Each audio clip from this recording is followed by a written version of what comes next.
com imenso prazer que estamos aqui. Boa noite a todos. É com imenso prazer que estamos aqui Cumprindo as determinações, doutora Marlene, não determinações, mas a gentileza da agenda, né? Quanto ao curso dos passes, nossa palestra foi incluída falando sobre o serviço de assistência espírita no Hospital das Clínicas, a capelania, como nós costumamos chamar. A capelania é um conjunto de representantes de algumas religiões, no caso do Hospital das Clínicas, os católicos, evangélicos e nós espíritas. Então, o nosso objetivo é sempre falar incentivando novas frentes de trabalho, para que outros possam dar início em suas instituições, em qualquer outro lugar que frequente, que levem a ideia, né, desse abençoado trabalho que nós executamos no hospital. Então, o Serviço de Assistência Religiosa e Espírita, ela faz parte de um dos departamentos da nossa Associação Médico Espírita. Já comecei.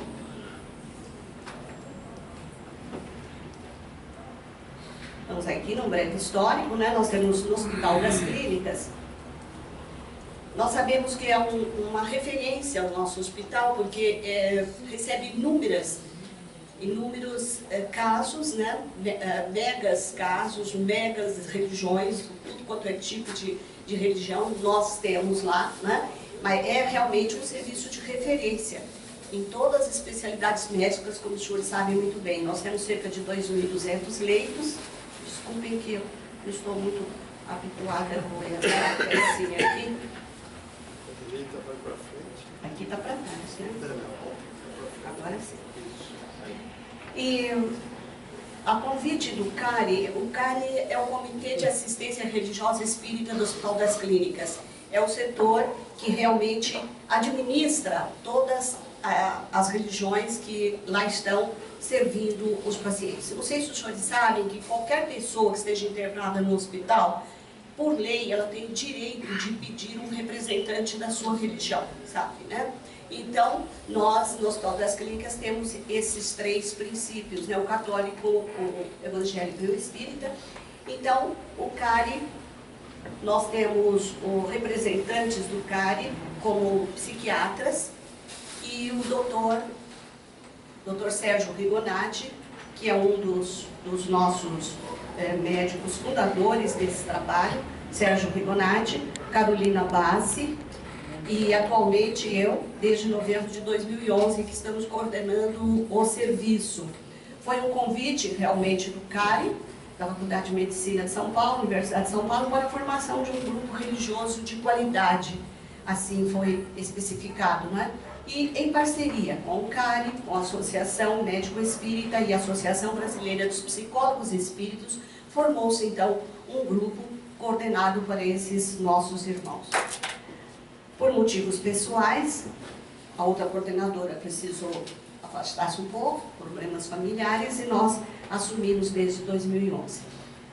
A preparação espiritual, isso aqui está andando muito.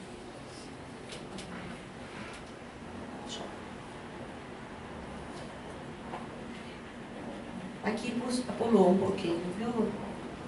Aqui nós estamos falando, eu vou adiantar, não tem problema, preparação espiritual do grupo antes e após os trabalhos. Está na ordem. Agora sim. A autorização nós tivemos para visitas semanais nos diversos complexos do Hospital das Clínicas. O Central, no INCOR, no Instituto do Coração, Psiquiatria e Ortopedia. Nós estamos sujeitos à superintendência do hospital. Nós, todos os voluntários que lá estão, nós somos devidamente documentados e identificados para trabalhar dentro do hospital. Então, existe uma estrutura, né? Fizemos uma formação, houve uma formação de grupos, e os grupos são formados por 4 a 6 elementos, 4 a 6 voluntários, e um deles na função de coordenador. Eles atuam às terças, quartas, quintas, neste horário, das 8 às 21h30, e no sábado, das 14 às 17h30. Eu, como coordenadora, eu participo do parte além da minha tarefa, nessa tarefa do sábado, estamos lá sempre atendendo das 14 às 17h30. Temos também uma reunião mensal de educação continuada, que é uma presença obrigatória, e nessa reunião mensal nós fazemos uma palestra com algum representante do nosso grupo, um dos nossos voluntários, ou então membros da nossa Associação Médico Espírita, que são convidados, e convidados outros, né, de outros centros que geralmente nos dão a honra da presença. E desde então, desde o início de 2010, que foi fundado esse trabalho, ele está sendo mantido muito organizado e fiel aos preceitos da nossa doutrina espírita. Isso é muito importante. Em novembro de 2011, então, houve a realização do segundo curso de atualização do SARI, Serviço de Assistência Religiosa Espírita da AME São Paulo, e do hospital. Então, nós tivemos, foi preparado ainda com a doutora Carolina Bassi, um curso com 200 inscrições entre candidatos para voluntariado e como ouvintes. Muitos representantes de centros espíritas estiveram lá para saber do que se tratava e como naturalmente poderiam talvez conduzir os seus serviços também, porque era a vontade deles também ter. Então, 11 apenas foram selecionados e somando-se 25 voluntários, porque em 2010 já havia entrado um certo número, e agora, então, nós estaremos com 25 voluntários. Atualmente estamos com 22, aconteceram algumas baixas, por motivos de trabalho, familiares, pessoais, que deixaram a nossa equipe, e nós estamos com 22 pessoas. E graças ao empenho e à fidelidade de todos, né, nós nos consideramos realmente uma família, um grupo família, e nós temos nos mantido muito firme no propósito de corresponder ao voto de confiança que nos foi oferecido, né? Então, por que prestar assistência espiritual nos hospitais? Esse era um objetivo da nossa Associação Médica de São Paulo, e já de muito tempo. Mas na época precisava realmente que houvesse um médico que trabalhasse no hospital para ser o representante do grupo. E aconteceram algumas dificuldades. Então, nós ficamos esperando uma oportunidade que foi essa que surgiu em 2010. No livro Medicina e Espiritualidade, do Harold Koenig, nós temos estudos e pesquisas realizados nessa universidade, Duke, na Carolina do Norte. Então, esses estudos, essas pesquisas mostram realmente que existe uma repercussão muito grande na prática de atividades religiosas sobre a saúde humana. Então, o que pode-se observar destas pesquisas? Que o desenvolvimento da fé e da espiritualidade tem um efeito muito grande no psiquismo das pessoas, no comportamento, e eles, ou muitos aqui estão, tornam as pessoas mais felizes, menos ansiosas, com menos medo, saindo mais facilmente de quadros depressivos. Tudo isso mostra, essas pesquisas estão sendo realizadas e ainda dando andamento a todas elas, né, que a prática ou atividade religiosa tem um efeito sobre a saúde humana, o que justifica a nossa vontade de estar... Sim? Mais baixo? Aqui? Isso. Estão me ouvindo? Estão ouvindo aí atrás? Não. Então aumenta um pouco mais. Né? Só o primeiro. Mas Beth, assim mesmo. Por favor. Tá. Sim. Tá bom. Então, o desenvolvimento da fé e da espiritualidade realmente torna as pessoas mais felizes, menos ansiosas, com menos medo, saindo facilmente desses quadros depressivos, além de oferecer menos chances para os suicídios, estresse, né?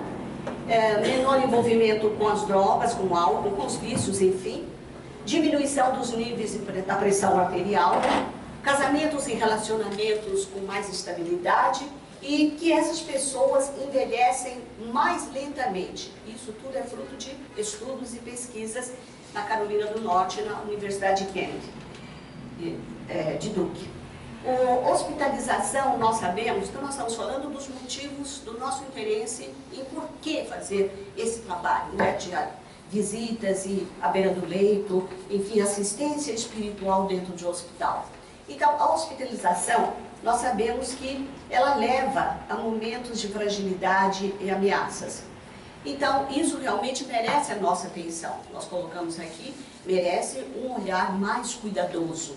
Porque realmente, quando nós nos sentimos adoentados e quando eventualmente precisamos estar num hospital, na condição de hospitalizados, o nosso psiquismo muda realmente. Principalmente quando nós estamos ainda sem um diagnóstico, onde existe uma incógnita, o que eu tenho, o que eu não tenho, porque tanto tempo internado. Até se fazer um diagnóstico, existem muitas coisas que correm na cabeça dos pacientes. E para muitos deles, há realmente essa necessidade de um certo recolhimento, de orações, um desabafo, uma pessoa com quem eles possam conversar. Mas esse aspecto religioso, em geral, é negligenciado dentro das instituições hospitalares.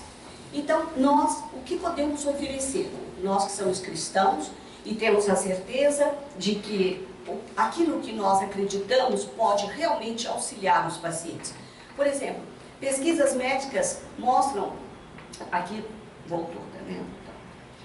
Então, Jesus, nós estamos baseados, logicamente, sempre no Evangelho do Cristo, e nós sabemos que Jesus ensinou e ainda espera que nós aprendamos a amar ao próximo como a nós mesmos, E o nosso, buscando então, e permitindo essa capacidade de nos relacionarmos com uns aos outros, com os outros. Por quê? Realmente é na caridade, diz Jesus, em Marcos, no Evangelho segundo o Espiritismo, no capítulo 13, e ele diz que realmente é na caridade que nós devemos procurar o alento para as nossas almas, o contentamento, a paz do coração, o remédio para as aflições e, porém, respeitando as regras indicadas para o bom desempenho de uma tarefa. Então, nós estamos dentro de um mega hospital, onde existem muitas religiões, existem pessoas com vários tipos de temperamento, que convivem com outros dentro de uma enfermaria. E nem sempre nós podemos, por exemplo, expor toda a nosso conhecimento, a nossa vontade, nosso ímpeto interior que nos cerca frente a um paciente que está em situação crítica e que nos compenetramos e nos, enfim, sofremos juntos, E nessa condição, muitas vezes, queremos fazer aquilo que a doutrina espírita nos oferece, a terapêutica espírita. E nem sempre isso é permitido, isso é possível. Porque ao lado do paciente que eu estou visitando, existem outras mesas, outras camas, outros leitos, que têm outros pacientes, e a gente procura visitar a todos naquela enfermaria. Mas muitos, quando percebem que nós estamos falando de espiritismo, de espírito, alguma coisa, reclamam, não querem ouvir e reclamam para a direção. Então, quando nós entramos na casa de um amigo, nós temos que respeitar as regras da casa. É o que nós fazemos. Dentro do Hospital das Clínicas, nós obedecemos fielmente aquilo que nos é ditado pela superintendência, através de um capelão, que é o representante que dirige esse trabalho, ele é presbiteriano.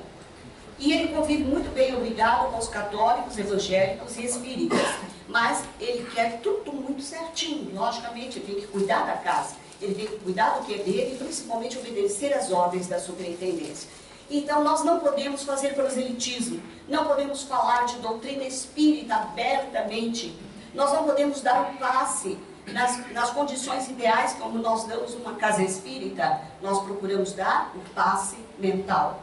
É o que nós fazemos, nós usamos com muita ética, obedecendo e acatando e respeitando, desde a nossa entrada em cada andar, em cada clínica, do mais humilde funcionário, aquele que está limpando o corredor, até a enfermagem e até os colegas médicos. Portanto, lá eu não sou médica. Fui médica, 19 anos e meio lá dentro das próprias clínicas, por isso me sinto em casa. Mas não me exponho como médica. Eu sou a coordenadora do grupo, mas sou uma voluntária. Não faço diagnóstico, não aconselho e nenhum dos nossos faz isso também.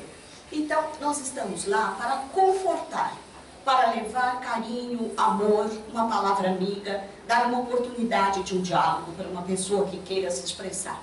E então, no Evangelho segundo o Espiritismo, nós temos essa conduta. essa observação. É na caridade que vamos procurar tudo isso, a paz do nosso coração e a do próximo, o contentamento da sua alma, o remédio para as suas aflições, mas respeitando sempre as normas para o bom desempenho dessa tarefa. Isso está lá no Evangelho, segundo o Espiritismo. Então, desde que pusemos aqui essa observação, veja quanta miséria aliviar e quanto bem a fazer. Quantas pessoas, o efeito que nós podemos notar da nossa presença, do nosso trabalho sobre os pacientes que visitamos, é uma coisa assim de tocar o coração. Realmente é muito sensível para nós, às vezes, visitar certos pacientes, porque nós não podemos envolver-nos pessoalmente com eles, sentimentalmente. Nós estamos envolvidos pelo amor ao Cristo, mas nós estamos sentindo o que eles estão sentindo, não é? E muitas vezes costumamos visitá-lo na primeira, na segunda, na terceira semana, vamos criando um certo elo de amizade, não é? De simpatia, mas eis que um dia nós chegamos e olhamos para a cama, ela está vazia. Então, é um paciente que se foi. E nesta hora, nós realmente avaliamos o teor do nosso trabalho, como ele é abençoado. Porque todas as vezes que nós vamos, nós nunca deixamos, e nunca saímos, nunca deixamos de dar a um deles, a todos eles que visitamos, uma palavra de amor, de carinho, de conforto. E eles se acostumam conosco.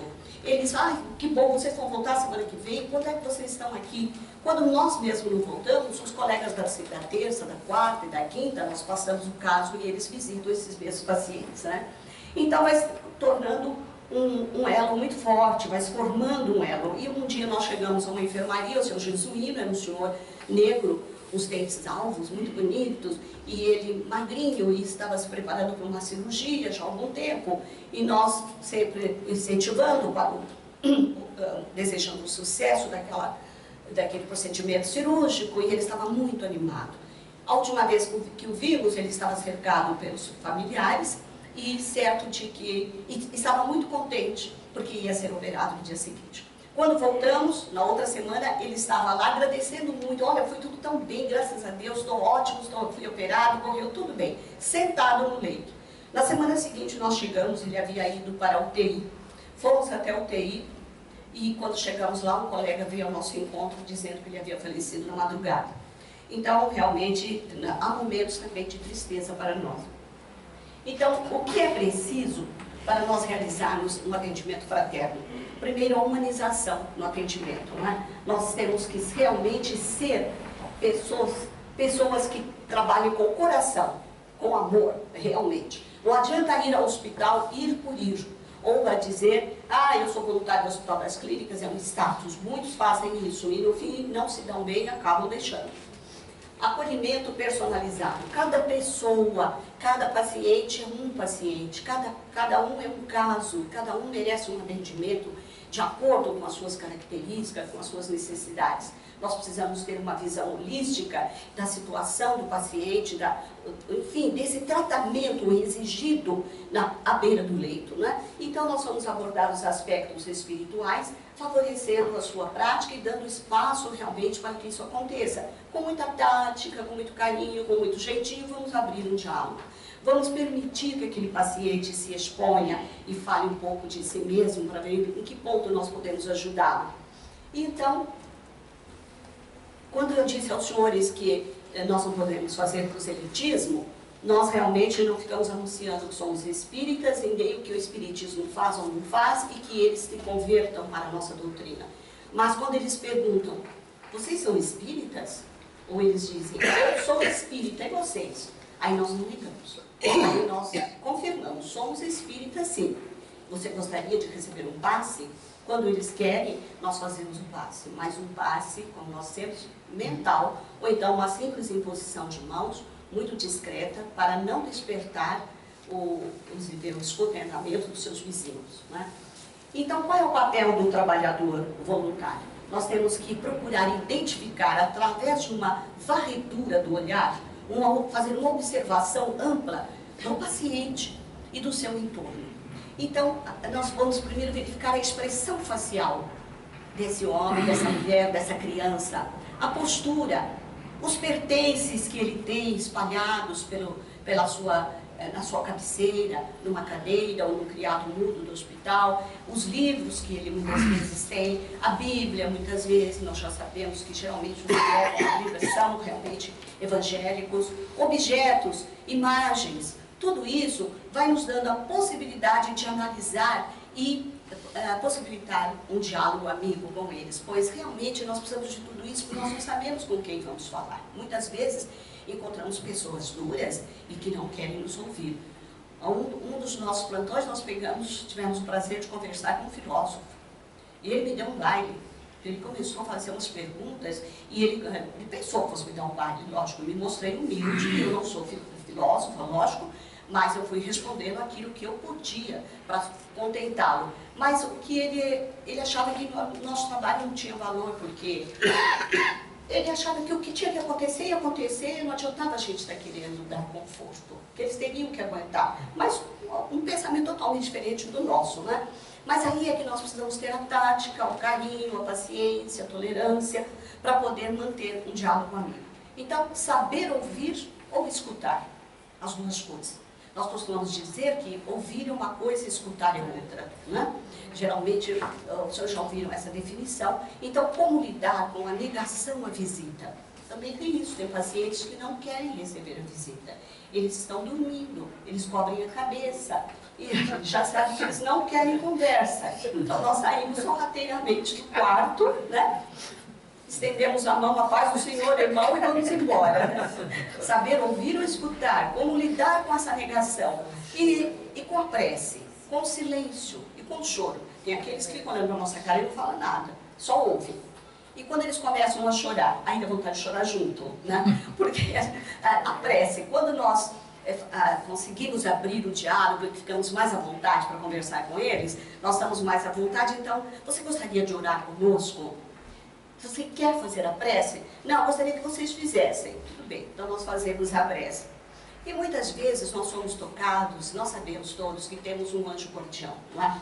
E sempre, eu sempre digo, nós nunca estamos sozinhos, nós espíritas sabemos muito bem disso.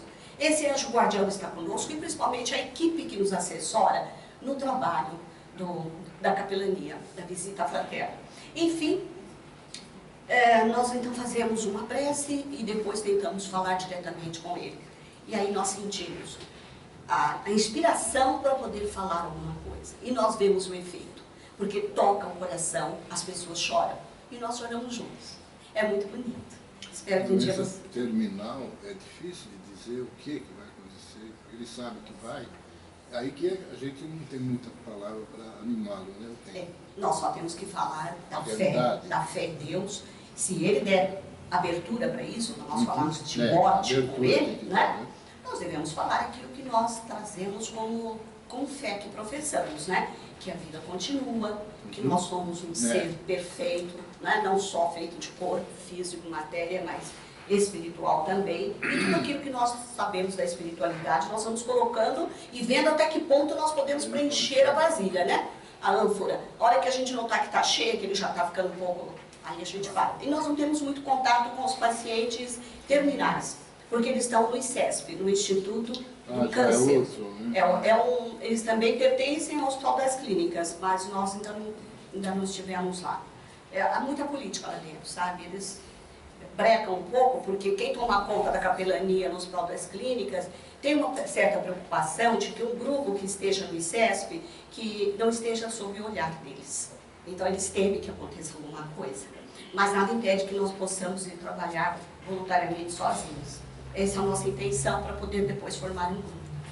Então, enfim, seja como for, né, o que nós aconselhamos, o que a espiritualidade nos aconselha, e os mais expertos, os padres, eles são incríveis, eles têm um conhecimento, uma ligação assim com os pacientes incrível, eles nos ensinam muito.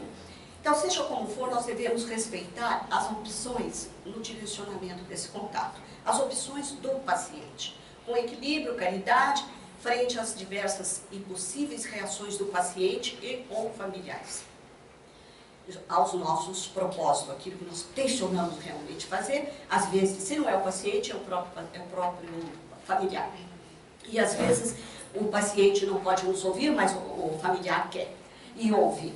e faz um efeito muito bom. Nós temos um efeito muito bom também quando os familiares nos procuram e tentam desabafar, porque veem que o paciente está grave e também ajuda muito. Então, quando existe aceitação ou não do diálogo, se existe aceitação do diálogo, o que nós vamos perguntar? Primeiro você está observando, daqui a pouco você já tem uma chance de fazer algumas perguntas, com calma. Aí nós vamos perguntar sobre as suas crenças, os assuntos que mais preocupam, como ele está encarando aquela situação, quais são os benefícios que aquela internação está causando a ele, trazendo para ele, né? Em questão de medo, nós falamos sobre a morte, se ele tem medo da morte, se ele tem culpas, remorsos, pelo histórico, né, dele. Nós podemos entrar, dar muitos passos dentro desse campo, da culpa, do remorso, da morte, e nós vamos conversando de acordo com as condições que eles nos oferecem. Mas orientações nós só vamos poder oferecer após termos entendido muito bem o que ele diz, o que ele precisa, o que ele quer e principalmente na exposição espiritual dele. Os assuntos que nós vamos tocar têm que ser aqueles que fortaleçam a fé e favoreçam a recuperação. Então nós precisamos estimulá-lo para que ele desenvolva a autocura, para que ele desenvolva a vontade, o estímulo pela vida, o amor, procurando achar um ente querido a quem ele ama muito, né? E que incentivando que ele viva para aquele ser. Enfim, então nós entramos numa conversa amigável em que esse paciente, os senhores devem ter a orientação nas sessões de desobsessão, quando vocês estão fazendo uma doutrinação, não é assim? Eles debatem, batem o pé e naquele propósito firme deles, mas de repente eles vão amolecendo. E às vezes, muitas vezes, ouvem o nosso conselho, não é mesmo? As nossas indicações. É a mesma coisa com o paciente encarnado. Então, depois que nós oferecemos orientações, que temos certeza do que ele está precisando, nós procuramos esses assuntos, né? Que realmente possam tocá-lo. E vamos fazendo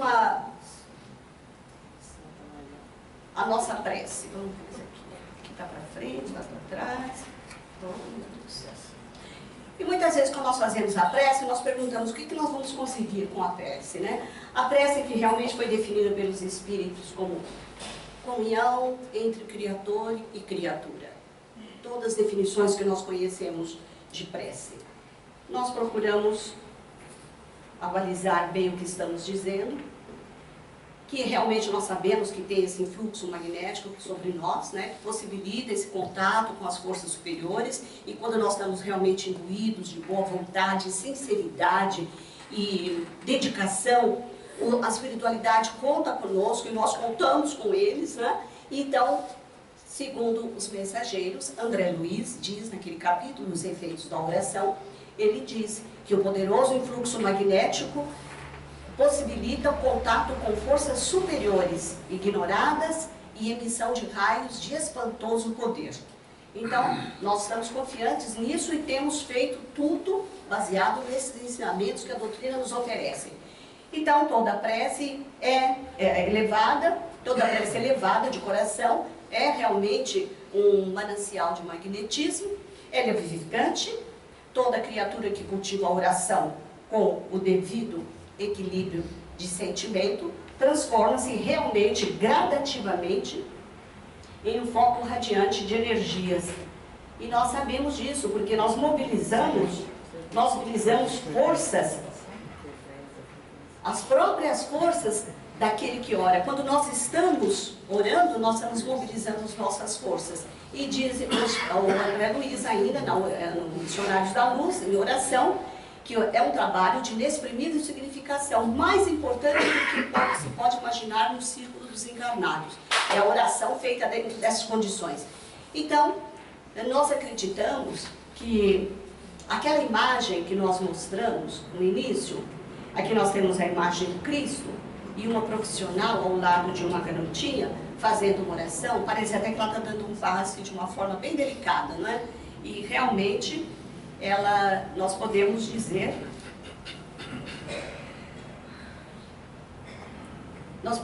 que isso realmente é possível. Porque Jesus, se nós confiarmos realmente, nós sabemos que temos o nosso anjo guardião e muitas vezes é o próprio Cristo que está ao nosso lado, não é mesmo? Então, e como aquela profissional está ali, todos nós podemos nos portar da mesma forma, orando e fazendo, dando o melhor. Não precisamos ter tanto conhecimento, mas devemos ter muito amor para dar, né? Então, não existem fórmulas para orar. Como devemos orar, então, junto ao leito dos nossos pacientes? Então, não existem fórmulas especiais. O essencial não é orar muito, mas orar bem, né? Isso nós aprendemos com o Livro dos Espíritos. E Jesus, então, diz em Mateus, capítulo 6, versículo 7, que não é necessário orar muito. Oh, meu Deus, o que está acontecendo aqui, Mário? Está voltando aí. Aqui, né? Então, mas parece que passou de onde eu estava. Então, agora tem que ir para a importância do aprimoramento, preparo das equipes, não cheguei lá. Enfim, lembrar, podemos pedir tudo. Então, como devemos orar, né? Então, podemos pedir tudo? Sim, nós podemos pedir, dizem os Espíritos, que nós podemos pedir sim. O essencial é não orar muito, mas orar bem. E que não nos assemelhemos aos hipócritas, que pensam que pelo muito falar é que seremos ouvidos. Então, nós sabemos que a bondade de Deus não está voltada para as fórmulas e o número de palavras, e mais sim para as intenções de quem ora. Podemos pedir tudo? Sim, nós podemos pedir a cura deles, a nossa e muita coisa a mais. Mas nós sabemos como espíritas que nem tudo pode ser nos dado de mão beijada, não é mesmo? Que a doença muitas vezes é realmente um santo remédio para todos nós. Então, orar constitui a fórmula básica da renovação íntima, pela qual o divino entendimento desce do coração da vida para a vida do coração. Emmanuel, pensamento e vida. E a vida continua também no capítulo Ernesto em Serviço. Eles nos dizem que em qualquer ocasião a prece melhora, corrige, eleva e santifica. Está lá em Obreiros da Vida Eterna. Enfim, nós devemos lembrar que precisamos sempre encorajar o nosso paciente, emitindo muito amor, doçura e inclinando a gerar em favor de si mesmo as oscilações mentais restauradoras, incentivar o paciente. Não sei se vocês viram pela televisão o caso de uma moça portadora de gigantismo. Ela mede 2,15 metros, mais ou menos, e ela estava internada numa das enfermarias que nós tivemos.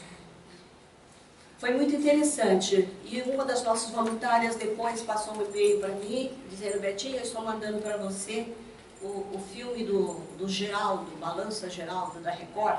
Então ele fez uma entrevista com ela, é impressionante aquela moça. E ela realmente, nós tivemos a felicidade de poder estar bem juntinho dela, conversando muito, olhando nos olhos dela, falando com ela, falando de Jesus, falando da prece, da oração, do poder da fé. E essa moça chorou ao nosso lado, e nós ficamos muito emocionados.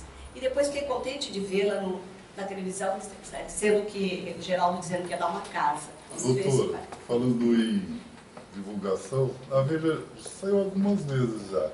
Aquelas pessoas que estão internadas lá há anos, vocês têm contato com eles, sabe? Há anos? É. Não, ainda não tivemos. Há anos não. Tem duas, acho que uma que pinta com a boca. É, eu vou procurar saber. Saiu uma Virgínia, acho que umas 2 ou 3 vezes já. Ah, eu vou procurar E um saber outro então. que ele produz filme, esse tipo de coisa isso pela mesmo. internet. Ah, Vocês não tiveram? Então, não, ainda não contato tive com ele? oportunidade de Deve ser visitar. interessante, porque eles estão há anos internados lá, sem possibilidade de eu alta. Eu preciso saber qual o setor, porque nós somos a Ah, psiquiatria, visitamos aqueles pacientes que estavam críticos, outros um pouco mais, um pouco menos, inclusive juiz em direito internado lá na psiquiatria. No INCOR, Instituto do Coração, nós temos os queimados e na cirurgia plástica, que são os que a gente mais visita. E a geriatria agora também estamos visitando os velhinhos. Então, o passe magnético, né? Nós sabemos que Jesus foi o primeiro e o maior magnetizador do mundo. Então ele impunha as mãos, curava os doentes, tratava os seus males com o seu magnetismo. Aí podemos perguntar, mas Jesus é Jesus, ele tinha o magnetismo. Mas nós também temos. Nós já somos quase doutores em passe, não é mesmo? O que a doutora Marlene já nos ensinou sobre passe magnético, sobre o fluido vital, né? Sobre o ectoplasma. Né? PhD já vamos fazer doutorado. Então, Jesus impunha as mãos, mas ele sabia muito bem, porque Jesus dava exemplos maravilhosos a todo instante da vida dele. E ele nos deu esse exemplo, sabe que nós poderíamos fazer sim. Porque nós temos circulando no nosso sangue o bendito, o abençoado fluido vital, não é? Aquele que realmente, como diz a doutora Marlene, está em todo canto, em todo buraquinho, ele cobre o universo inteiro, né? Então esse magnetismo realmente nós podemos usar, da mesma forma que Jesus está usando. Não precisamos elevar a mão como Jesus está levando, porque quem está do lado está vendo e já vai reclamar. Então nós fazemos muito delicadamente uma imposição de mãos, e pegar na mão do paciente nós pegamos sempre, sabe? Sentimos o contato, aquela troca de energia, muito gostoso. Então ele próprio, né, recomendou a imposição de mãos sobre os doentes, inclusive para o tratamento dos espíritos perversos, não é? Nós estamos, isso aqui no Evangelho de Marcos está. Então o Espiritismo oferece realmente esse auxílio magnético através do passe. E nós estamos muito à vontade e muito seguros para darmos cumprimento a essa tarefa dos passes baseados nos ensinamentos do Cristo. Então nós temos um preparo, né, das nossas equipes antes e após os nossos trabalhos. Nós não podemos chegar da rua e ir direto para as clínicas. Nós chegamos, nós temos uma sala no Instituto de Psiquiatria, onde nós nos reunimos, fazemos a leitura do Evangelho segundo o Espiritismo, fazemos a troca de passes, né, e tomamos água fluidificada. Na volta, quando deixamos os complexos, voltamos para aquela sala e fazemos o mesmo. Então, facilitando o quê? O trabalho das equipes espirituais envolvidas na nossa assistência, nesse serviço assistencial. E assim nós estamos restaurando e fortalecendo a energia do paciente com estímulo à participação na própria cura. E estamos também, quando deixamos o hospital e tomamos os passes, trocamos passes, nós, alguns grupos não costumam tomar um passe, trocar passes na saída, mas o ideal, nós temos dito, que deveria ser assim, porque nós sabemos que, como nós vivemos cercados por entidades dentro do hospital, então vocês imaginam quanto não tem de entidades, né? E muitas vezes nós podemos ter aqueles que não estão muito contentes com a nossa presença e levar conforto àquele paciente que eles querem atormentar. Então, muitas vezes eles querem nos acompanhar. Então, é bom que a gente se prepare. É melhor ficar lá. A gente já faz oração para ele ficar lá. Então, a importância do aprimoramento, do nosso aprimoramento, por isso que nós temos a educação continuada, né? Nós temos as nossas reuniões de educação continuada, daí a importância do vigiai e orai, a vivência diária do voluntário espírita, né? E da prática do evangelho no lar.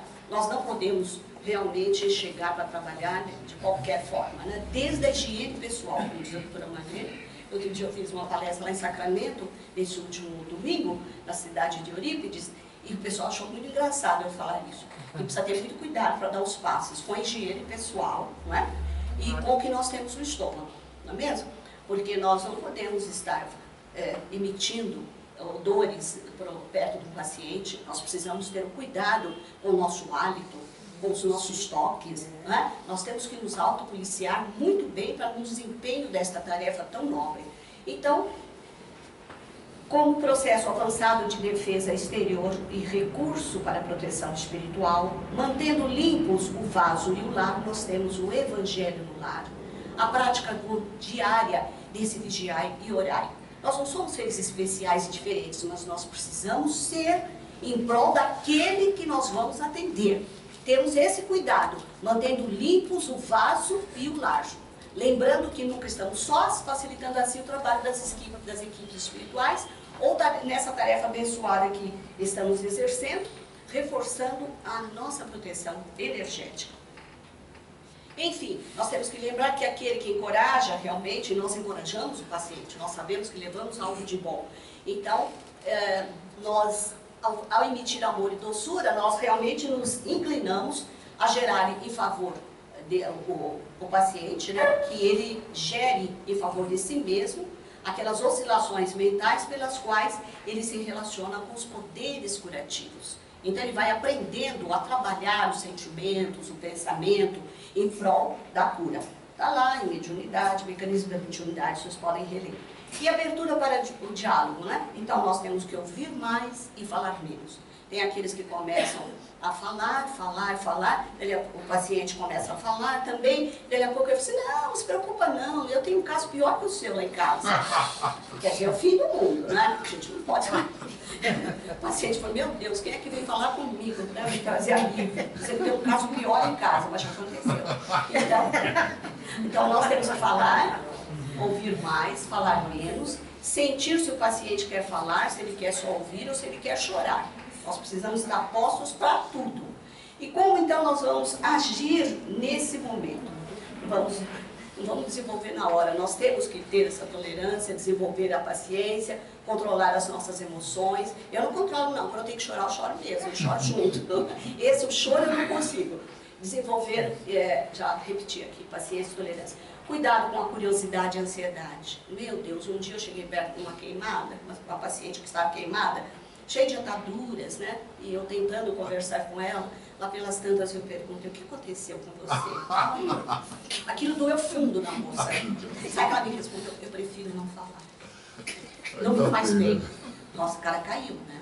Eu estava começando no serviço. Eu falei, meu Deus, parecia que estivesse fazendo muito trabalho. Eu falei, desculpa. Nunca mais eu fiz essa pergunta para paciente nenhum. Então, cuidado com a curiosidade, ansiedade, evitando, então, perguntas que possam sensibilizar e reavivar lembranças desagradáveis, provocando fortes reações. Um dia nós fomos na UTI, encontramos uma paciente que estava entubada, sedada e havia apanhado muito do companheiro, muito. Imagine se ela tivesse acordado e eu tivesse perguntado o que aconteceu, né? Ficaria muito mal, né? Então só oramos muito por ela e realmente nos confortou também. Então quando nós temos a nossa mente sintonizada numa faixa positiva, de alta energia, nós, seres humanos, poderemos revitalizar-nos, abrindo canais de recepção intuitiva e receber a ajuda dos benfeitores. Isso é maravilhoso e a gente consegue isso mesmo. Abre canais de recepção intuitiva, porque às vezes nos pegamos falando coisa que toca a nós mesmos profundamente e choramos junto com o paciente, a ponto dele nos olhar muito firme dentro dos olhos e começar a lacrimejar. E nós choramos juntos.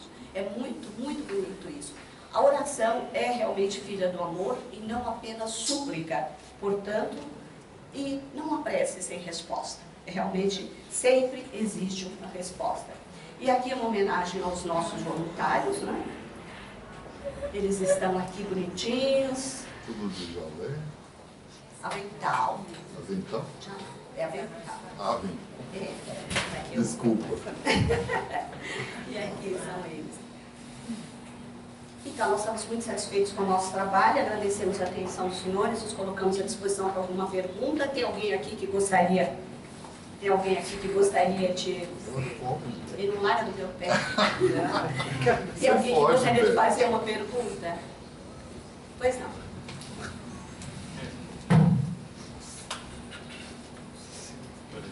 Eu entendi bem toda a explanação. Agora, cada paciente que é visitado é aleatório ou é direcionado pela própria hospital? Dentro do Hospital das Clínicas, nós não temos a condição de ter uma listagem para saber quem vai ser visitado, quem não. Por exemplo, nós temos um colega, Marcelo Saad, que vai dar uma aula aí para os senhores, né? Então, ele vai falar sobre o Hospital Santa Maggiore. E lá eles têm um atendimento diferente, porque existe um funcionário, não é um hospital com as clínicas, né? É um hospital menor, e lá tem um funcionário que está designado, foi designado para fazer esse trabalho. Ele tem a listagem dos pacientes com a respectiva religião. E no ato da internação, ele já pergunta, gostaria de receber a visita? E aí eles já deixam aprovado. E é muito mais fácil os colegas chegarem e atender aquela pessoa. Mas Como que acontece? No Hospital das Clínicas. E nós chegamos, hoje nós vamos visitar então uma enfermaria que nós ainda não vimos. Por exemplo, geriatria, nós começamos há pouco tempo. Chegamos lá e nos apresentamos. A enfermeira-chefe, a enfermeira sabe, a enfermeira é a responsável pela clínica, pelo corredor, pelo andar, pelos pacientes e tudo. E ali nós nos apresentamos a ela, né? A enfermeira, ou a que está como chefe, ou então uma outra que esteja no lugar dela naquele momento. Nos apresentamos como participantes do serviço religioso do hospital e que estamos ali para levar uma palavra de conforto aos nossos pacientes. Perguntamos, você tem alguém, gostaria de indicar alguém para que nós possamos conversar? Pode visitar tudo que o senhor quiser. E outras falam assim, olha, eu acho que aquela ali está precisando muito, porque elas convivem no dia a dia, né? E sabem muito bem o paciente que precisa mais. Então, geralmente, dão uma indicação. Ou então, nós vamos entrando, quando elas nos dão a permissão, lógico, de entrar, nós, na casa dos outros, a gente obedece às regras, né? E então, nós vamos entrando nas enfermarias, conversando com os pacientes. Tem familiar? Não interrompemos. O paciente está dormindo? Não interrompemos. Está com um lençol na cabeça? Não interrompemos. Então, ele precisa estar muito à vontade para aprovar a nossa chegada e também permitir que nós saiamos contentes. E aí começa o processo de observação para o atendimento. Isso, a gente já dá uma olhada em tudo, na fisionomia dele, já vai também tentando entrar em contato com a espiritualidade para nos inspirar, para poder falar alguma coisa, né? É sempre individual, Betinha, ou está sempre junto com outra pessoa? Nós estamos sempre em dupla. Nós somos 4 a 6 no plantão. O meu é o plantão que tem menos elementos. Nós estamos em 4 somente. Então fazemos 2 duplas. Quando um não pode ir, aí nós ficamos os 3 num andar só. Aí vamos seguindo direitinho. E às vezes nós atendemos 3 leitos ao mesmo tempo, mas dentro da mesma enfermaria. Todo mundo todo mundo junto. Nós não nos afastamos, não ficamos separados. Mais alguém? Você pode perguntar alguma coisa? Os 3 no leito só isso? Numa enfermaria. Uma enfermaria com 3 leitos, 4. Vocês, Cada um no leito. Cada um no leito ou os 3 juntos? Normalmente nós ficamos, iniciamos juntos, né? E quando vemos que é uma questão de sintonia, né? Na hora a gente sente assim a vontade, então ela fala, olha, Betinho, eu vou até ali, então já vai para outro leito. Depois nós nos unimos e muitas vezes nós fazemos uma prece em conjunto. Todos estão na mesma sintonia, os mesmos pacientes, eles aceitam a oração em conjunto. Muito bom também. Parabéns. Achei muito interessante a preocupação da abordagem. A gente não pode bater palma, mas pode. Não podemos bater palma, mas podemos achar um trabalho bem interessante. Eu achei muito importante aquilo que a senhora falou, da variação visual. Né?